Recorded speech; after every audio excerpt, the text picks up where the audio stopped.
মানুহে বুজি পালে যে জুবিনৰ সমাধিত গ'লে মদ খাবই, এইটো যে তেওঁৰ জীৱনৰ লগত নিমিলে মানুহে গম পাই গ'ল।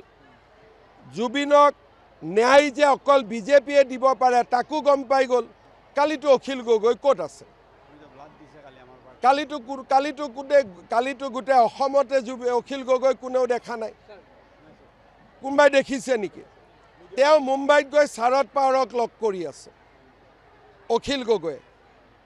কিন্তু মইতো লণ্ডনৰ পৰা হ'লেও জুবিনৰ জন্মদিনত আহিছোঁ, কষ্ট কৰি হ'লেও। বিজেপিৰ মেম্বাৰসকলে ব্লাড দিছে। আজি এইবোৰ ক'ত গ'ল? জাষ্টিছ ফৰ জুবিন বুলি অসমত যিসকলে চিঞৰ বাখৰ কৰি আছিল, যোৱাকালি দিনটো তেওঁলোকে কি কৰিলে?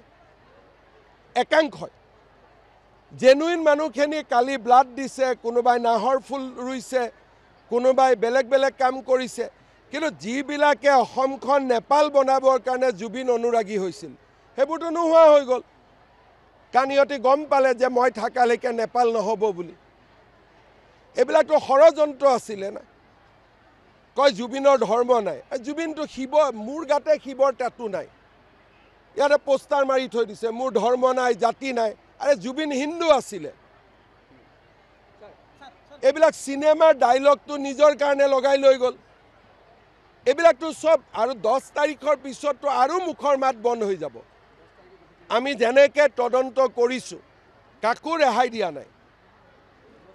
10 তাৰিখৰ আগতে মইতো 8 বুলি ভাবি আছোঁ, 8 নহ'লেও 10।